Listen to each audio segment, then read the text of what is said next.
everyone. Thank you for coming to today's GIC talk. My name is Ynell, today's GIC talk host. I am honored to be here as today's host. Before we get started, please turn off your cell phone or put it on silent mode. Silent mode? Yeah, thank you. Now let me introduce you to Ynell, Lumantao, and Danahan. Today's GIC talk speakers. Their GIC talk is entitled the Vagina Monologues 2016.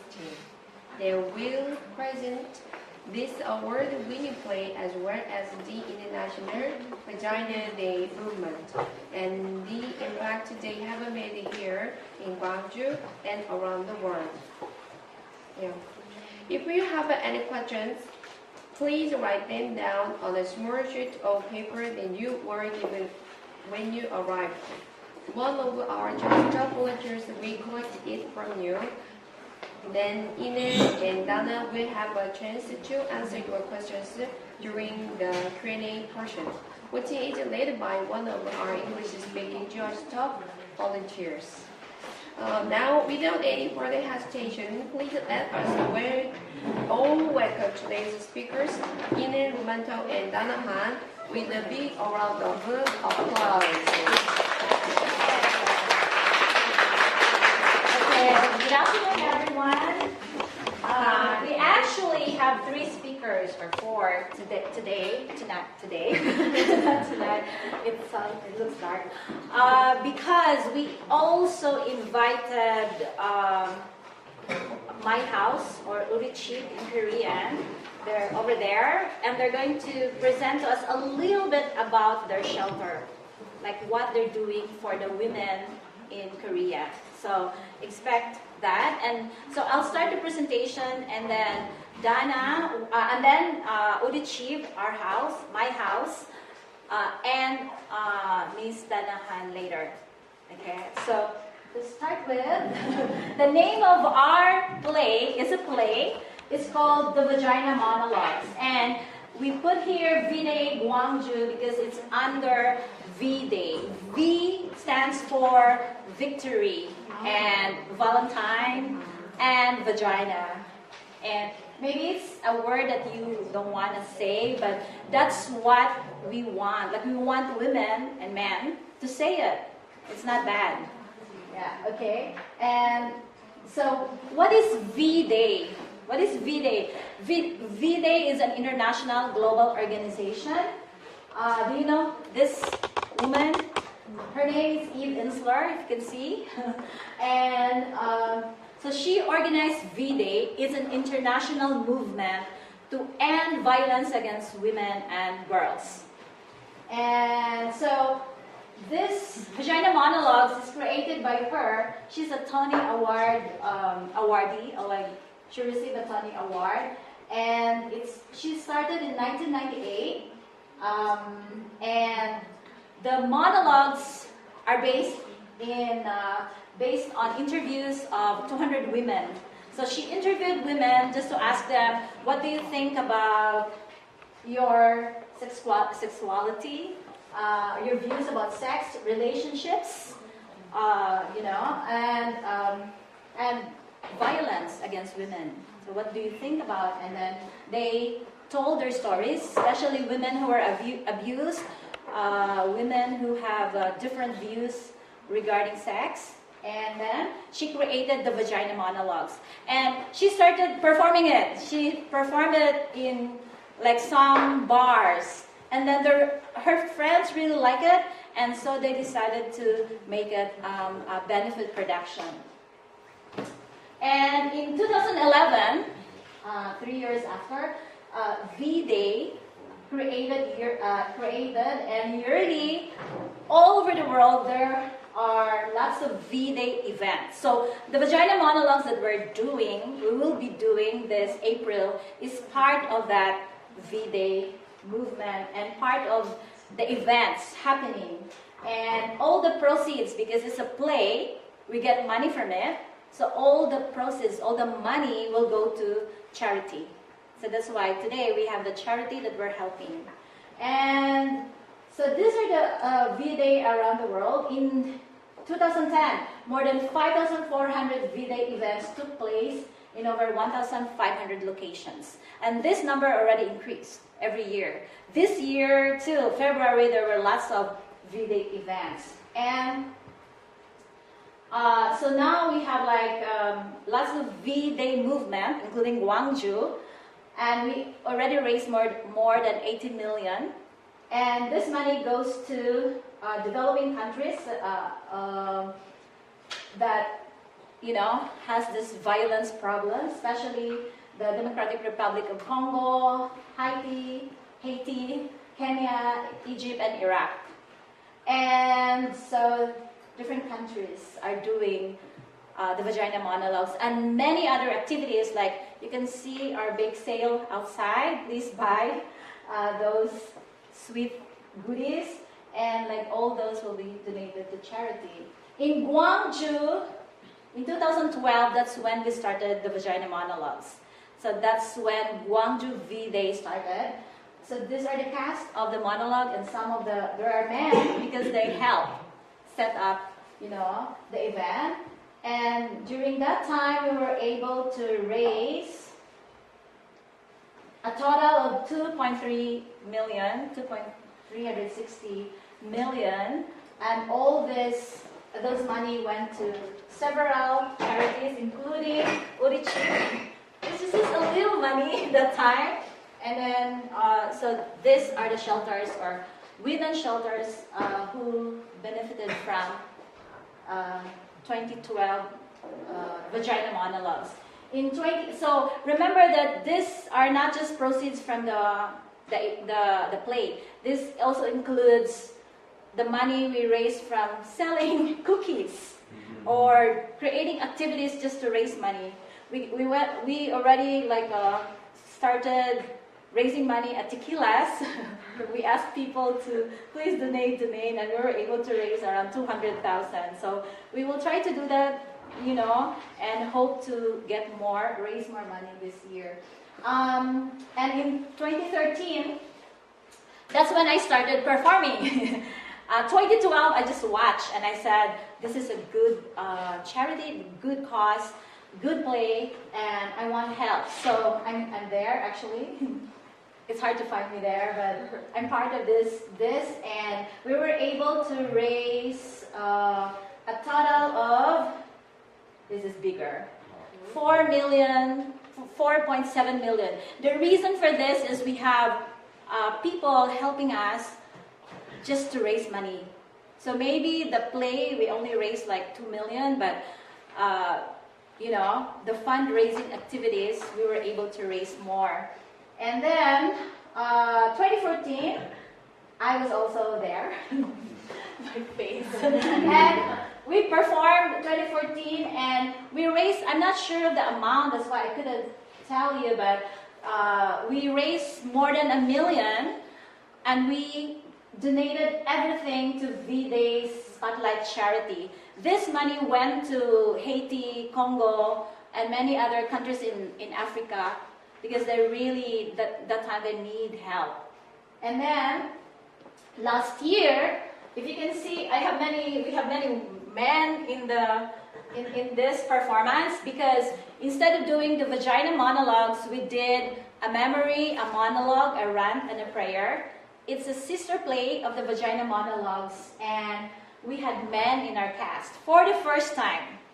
And it was a good play, we love it, but we just thought that since we did it already last year, we want the Vagina Monologues again this year, because like, it's really, you know, most of the monologues are hilarious, fun, and the audience really enjoyed the Vagina Monologues. So we raised 1.88 million minus the theater. Like we paid a lot for theater and other expenses. So we divided the money to Urichib, my house, and then another to Gwangju Settler Women's Support Center. But this year we just decided to give it everything to them, the Urichib. Okay, so let's talk about violence against women and ask yourself, why do we have to care? Okay? So according to the United Nations, violence against women is any act of gender-based violence against women that results in or is likely to result in physical, sexual, or mental harm. So it could be physical, sexual, it can just be mental torture, right? And or suffering to women, including threats, just threats. And on other acts, like acts of coercion, arbitrary deprivation of liberty, because some men, they think the women are their property. So, you're my wife, you stay at home, you cannot go home, and you cannot go out of my house, or something like that. So, they think of women as property. And then, so it can be in public or in private, because there are lots of public violations on women too, in countries that they believe women are very low. So there are countries that they kill women just because they're women, and just because they think women are their property. So what is violence against women? So it's global. It's happening even here in Gwangju. Okay? All over the world. It's systematic. It's a health crisis. It's cyclical. It happens once somebody does something bad to a woman, he will do it again and again and again. And then it's a violation of female human rights. Right? And also it's endemic. It's very common. Maybe in your neighborhood it's happening. Maybe in your own household you don't know it's happening. And so violence against women includes rape and sexual violence. It includes domestic abuse, like a husband beating the wife, or a wife beating the husband. Maybe that happens. And then dating violence, a boyfriend doing that to the girlfriend, or sexual assault, molestation, even like touching and without permission, Harassment on women. Sometimes I heard like women just pass by and this man just like tries to, like they try to bully the women like that. And then child abuse and human trafficking. Many girls are sold for money, and genital mutilation. In African countries and many countries, they cut the woman's genital, like part, organ, just because they don't want the woman to have a baby, or for pleasure, or for religious reason, and all these reasons. And rape as a tool of war, like in Iraq, like they rape the women just because it scares everybody. Like if women are raped in times of war, it scares everybody. And so, and femicide. I was just reading about femicide and said that is this really happening? And I read that in Argentina, Honduras, and other countries, they are killing women just because they have sex before marriage. Because in their culture, you're not supposed to have sex before marriage, and they're killed just because of that. And the worst part of it is the family itself. It's the family, for their honor, the family will kill their own, child or daughter just because she's having sex before marriage. And then sometimes in other countries, they kill them because they're girls. Like they're just because they're girls, they're killed. Like 16 of them at once, something like that. So why should you care? Why should you care? Why do we have to care? I'm safe anyway, but actually maybe not, right? So because according to the United Nations, 1 out of 3 women, and now 1 in 4 men, experience violence from partner during lifetime. It can be a marital rape, like the wife doesn't want to do it, and then the husband is drunk and forcing the woman to have sex. And so when you say 1 out of 3 women, try to count the women in here. 1 out of 3. It can be me. It can be you, and you're not telling us. Or it can be your mom, your sister, your neighbor. Like it can just be any less, right? And then this is United Nations statistics.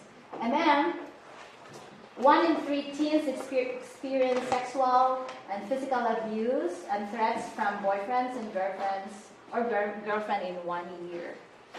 And also, 1 in 5 women is a rape survivor.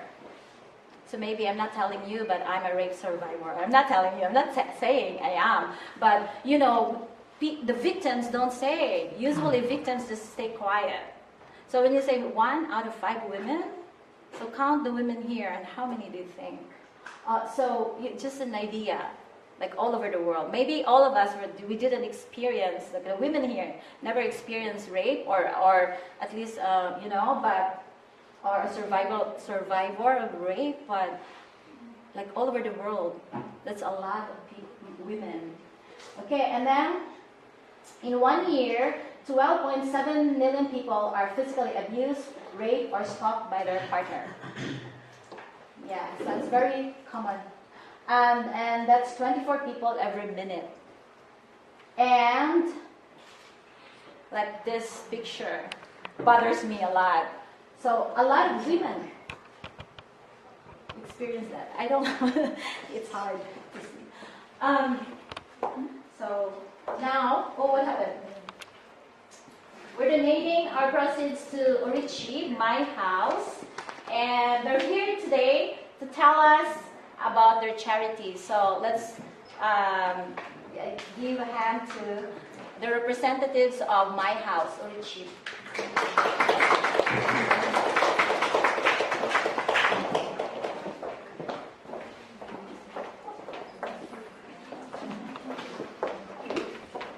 안녕하세요. 네, 안녕하세요. 한국말 좋은데요?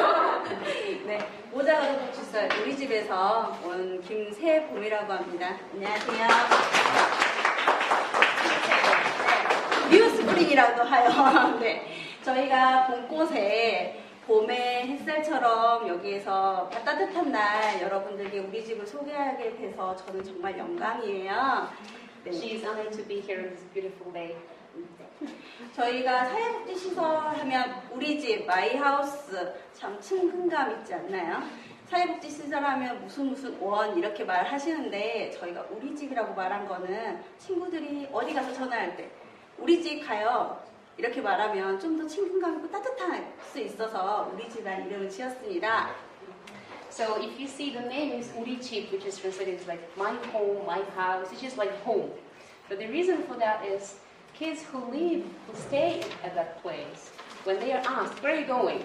Like, they don't want to say, oh, I'm going to that shelter I live in right now. Instead they say, I'm going home. I'm going home. 그 아이들이 모자 엄마 품에서 엄마 혼자 키우는 아이들이 자라서 학교를 가고 그럴 때 친구들한테도 우리 집이라고 말하면 굉장히 쉬울 것 같아서요. So she just said it. She translated me basically. 네. Yeah, and so one thing that she mentioned was that single mothers live there with their kids at that place. 저희 우리 집은 1988년도 동구 소태동에서 원래는 청소년 미혼모 임신한 엄마들을 도와주기 위해서 만들어졌고요. 저희가 2010작년도 6월달까지 저희가 1118명의 임신한 친구들과 아이들을 돌봐줬습니다. 근데 그 중에서도 저희가 일을 하면서 한켠으로 좀 마음이 안타까운 게 양육하는 엄마들이 아이를 키우려고 하는데 생활고 때문에 살 집이 없어서 어려워하는 것을 보면서 저희가 모자 가족 보지수가 주거 지원을 할 수 있는 우리 집을 광주 강상구에 만들게 됐거든요. Okay, so they started in 2015, and at that time they were helping basically not even single mothers, but girls who got pregnant when they were school students, like high school students, even middle school students. So they were helping them to have their babies. But then later on, they saw that what happens to them, they cannot raise their kids by themselves. They need support, they need help, they need a place to stay. So now they moved to a bigger place, which looks like a home with like an apartment building, where they can stay, they live with their kids.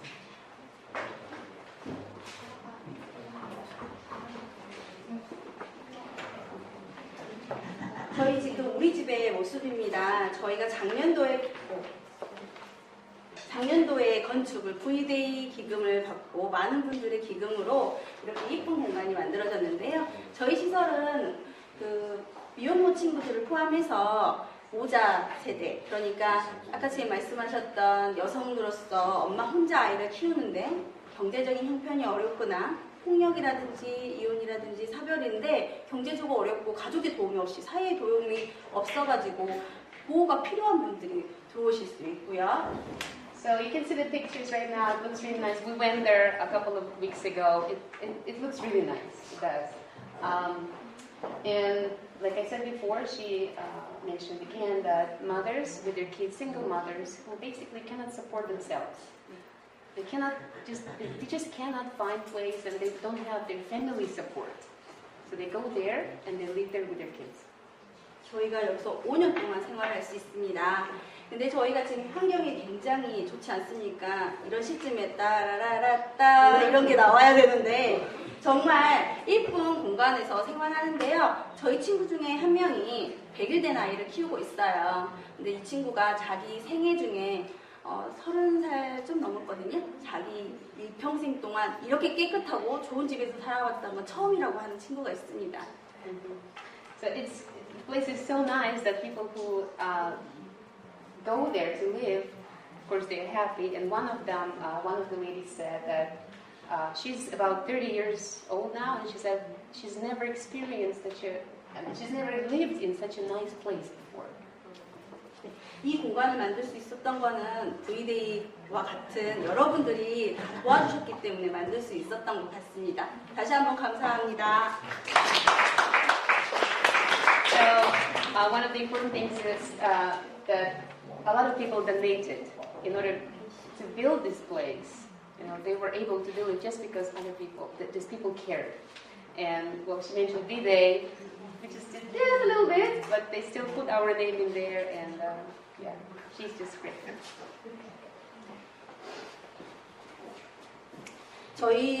저는 나이가 몇 살로 보이실지 모르겠지만 6살 정도 된 딸을 갖고 있어요. 근데 아침에 어린이집 보내려고 저도 워크맨이기 때문에 하면 굉장히 울고 그러면 굉장히 힘들거든요. 그리고 주말에 아버님들 계시지만 남편분들 힘들다고 누워 계시면 정말 꼭 때리고 싶어요, 남편은. 그런데도 저희 친구들은 그렇게 푸념을 떨 수 있는 사람이 없는 거예요. 어떻게 보면 가족도 그리고 남편도 남들이 있는 다 누구나 갖고 있는 것들을 업고 그리고 차단되는 상대의 친구들이거든요. 근데 그 친구들이 아이의 미소 하나를 보기 위해서 어떨 땐 화낼 때도 있고 어떨 땐 짜증낼 때도 있고 하지만 웃는 거 하나 그리고 똥냄새가 향기롭다고 할 정도의 말을 할 때면 저희도 굉장히 행복해지고 저 또한 그 친구들이 굉장히 존경스럽다는 표현을 쓸까요? 어떻게 보면 응원의 박수를 보내고 싶습니다. 여러분들도 그런 저희 친구들한테 응원을 좀 해주셨으면 좋겠습니다. She said she's a mother herself. She has a daughter who's 6 now, and she said, like, if you're a parent, you know what it's like. It's hard to raise a kid. And what she felt, for example, she has a husband, but during the weekends, he comes home and he's tired and he's lying down, he's watching TV maybe, and she's like, I need help with my kid. But those girls, those ladies, they don't have that. They don't have anyone who will support them. And what she said is she respects them a lot because they don't give up their kids. They stay together because they love them. They want to see their smiles and maybe smell their poop, like she said. But yeah, if you have a chance, if you see people around you who are maybe in the same situation, please support them. 네, 저희 친구들이 우리 집에서 생활하는 친구들이 지금 희망의 날갯짓을 돌리고 있습니다. 저희가 그거는 저희 꿈꾸는 공방을 만들었거든요. 그래서 3월부터 디퓨저 그리고 캔들 같은 걸 만들기 교육을 시작했고 저희가 7월부터는 생산하고 온라인 판매를 해서 거기서 수익금과 근로에 일한 만큼의 그 돈을 일자리를 창출할 수 있는 거죠. 그래서 친구들이 아이를 더 잘 키울 수 있도록 하고 있습니다. 그리고 저희가 여러 가지 직업들을 소개해주고 그 직업 중에 어떤 것이 저희한테 맞는지 확인을 해서 직업 연계까지 할 수 있는데요. 저희 친구들이 어떻게 보면 미혼모 친구들이 학력도 낮고요. 그리고 경제적으로 자립할 수 있는 여건들이 너무 없거든요. 그리고 또 아이를 키우다 보면 일할 수 있는 시간이 어린이집 갈 때밖에 없어요. 그래서 아침부터 6시까지밖에 없어가지고 아침부터 6시까지밖에 없는데 친구들이 경력이 단열됐고 그 다음에 학력이 너무 작기 때문에 일을 구하기가 굉장히 힘들어요. 그래서 저희가 우리 집에서 더 많은 프로그램으로 친구들을 안내하고 좋은 프로그램을 제공하고 있습니다. 네. Summarize. So, those ladies, they face a lot of problems. One of them is that their education doesn't allow them to have a good place for work. They cannot find jobs, so they cannot have money to support themselves. And even if they want to work, the time that they have is only when their kids are at school, which is also very short. So what they like to do at Ulichip is to give them more options. So they introduce them to new skills or new jobs, or try to connect with job providers, because they can stay there only for 3 years, maximum 5, and after that they have to be on their own.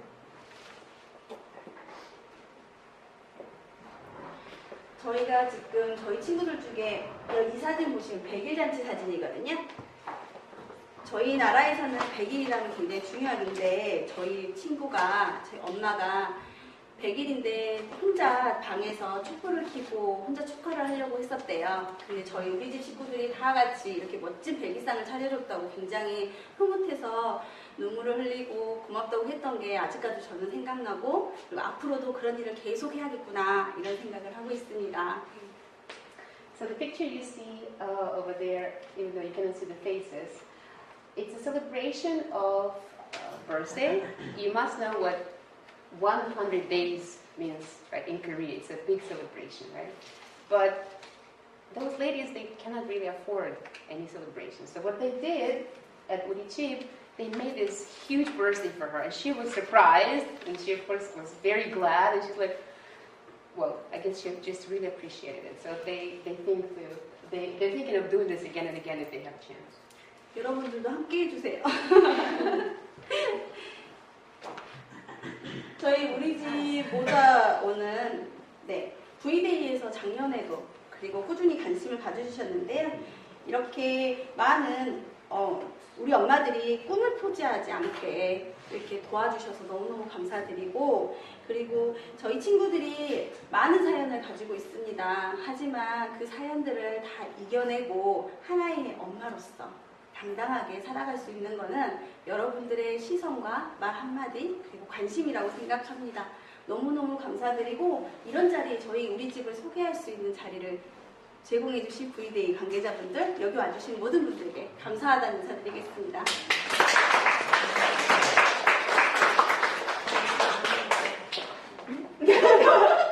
What? No, I don't know. He's like, oh, I forgot already what to say. Yeah, basically she said she's really grateful for this opportunity to talk about Ulichip in front of you, to let people know about it. And the pictures you saw were the pictures from last year and this year. We visited last year with our donations, and this year again. And I think we're going to be doing this later on as well. So, and also she said, again, if you see people around you, single mothers, you must know that they struggle. So if you just give a warm support, a good, like a nice word, or just be there for them. That would be what all of us need, I think. Thank you. Thank you. Okay. So you got all of the information, right? About I think I don't need that. Yeah. So what would you say is the main goal of the Vagina Monologues production by both conflicting sides? But at the same time, you can say, but you know what? This is all happening to somebody else, to women that I don't even know. What does it have to do with me? Some other people's daughters, some other people's sisters, some other people's wives. In my life, it's okay. Is it happening to me? Maybe not. Or maybe it is. So, in my personal opinion, one of the very interesting and maybe very important goals of this play is also, it's asking you questions. It's making you think. It's not about somewhere. What about me? What do I think about those issues? How do I deal with them? One of the videos I wanted to show you today is very short, and I will continue talking about this stuff afterwards.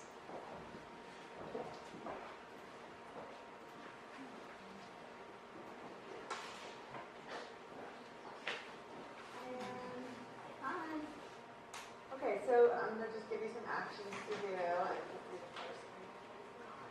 Show me what it looks like to run like a girl.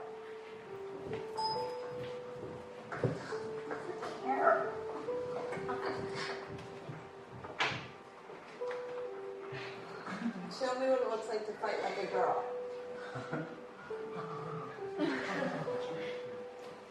Now throw like a girl. Aww. My name is Dakota, and I'm 10 years old. Show me what it looks like to run like a girl. Throw like a girl. Fight like a girl. What does it mean to you when I say run like a girl? It means run fast as you can. So do you think you just insulted your sister? No.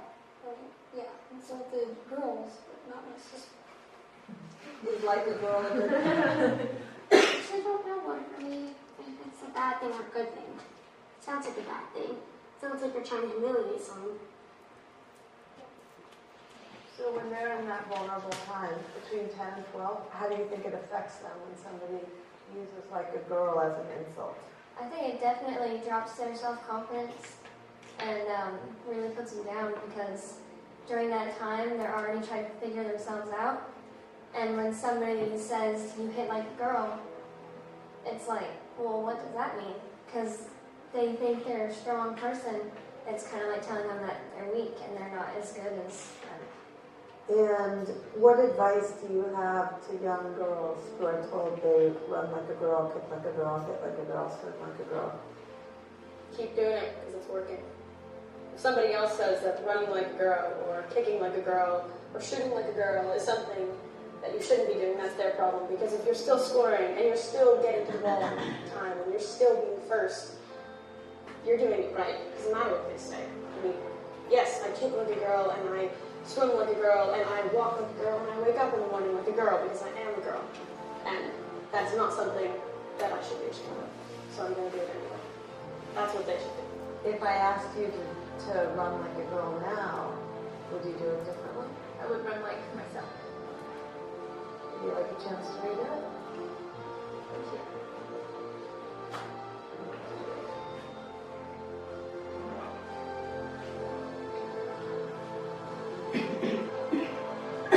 Why can't run like a girl also mean win a race?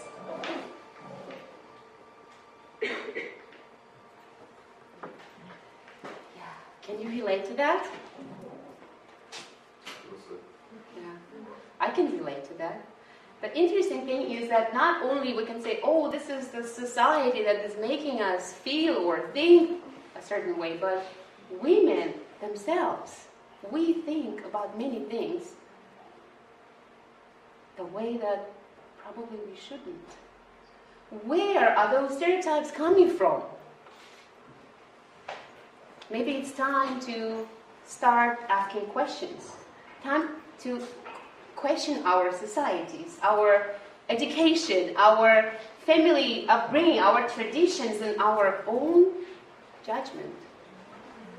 The play is asking you those questions and many more. Sometimes it might shock you. You go, whoa, vagina, vagina, vagina, vagina, so much. I cannot listen to this. Am I hearing what everybody's hearing? Sometimes it might make you laugh, and I mean like really hard laugh. Sometimes it may even make you cry. But the most important thing is that what we want for people who come there and who see us perform, we want them to think. In my case, I don't have answers. I am very confused. And I want other people to be confused as well. Because when we are confused, we start looking for some ways out of it. Even maybe not for me, but for my children. I have a daughter. And I have a son. I have both. What society are they going to be growing up in? I don't want him to hear people say, oh, you are a boy, you have to study hard because you're going to be supporting your family.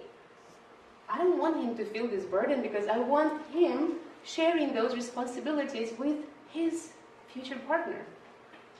I don't want her to hear, oh, you're just a girl, you just have to be beautiful and you have to marry well. Well, if you're not beautiful enough, put you on a diet, and there are a lot of surgeons, plastic surgeons in Korea, right? I don't want them to go through this, through questioning themselves.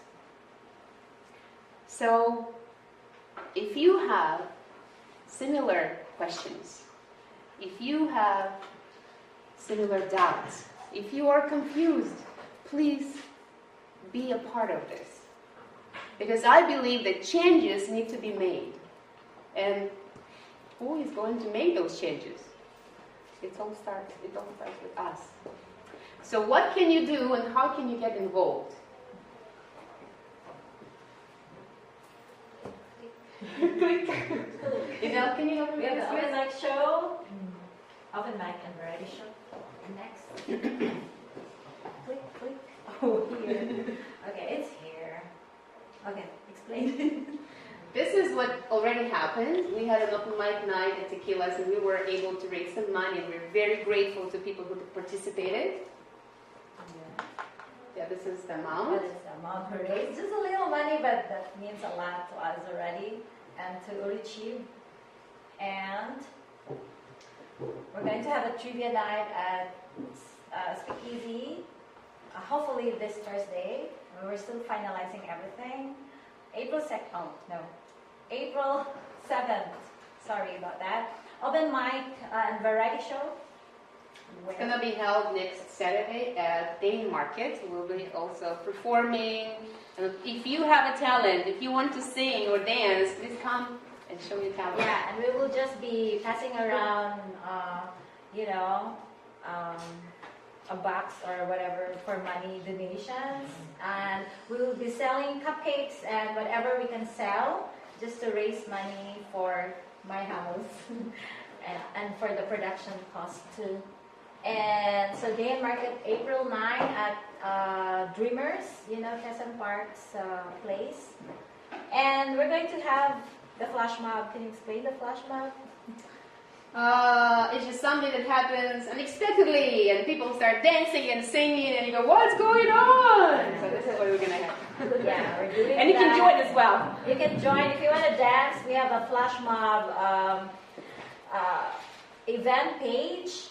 And the dance there's a dance tutorial there. So you can just practice the dance and then even if you don't know us, you can just, once the music is played, you can start dancing with us.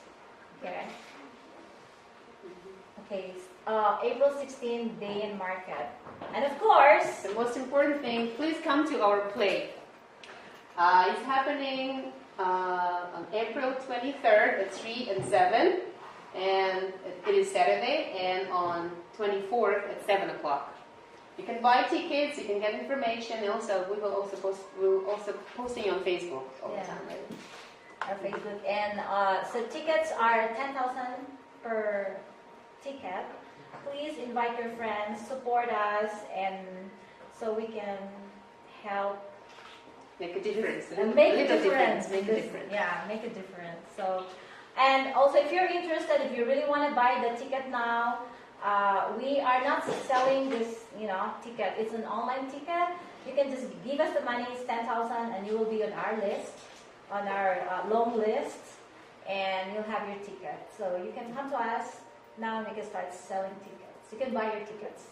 And as you know, there's a table outside with a lot of goodies, so you can buy them, you can bring them home, share with your family, and this is going to be a great way to support as well. Okay, thank you for listening, thank you for coming.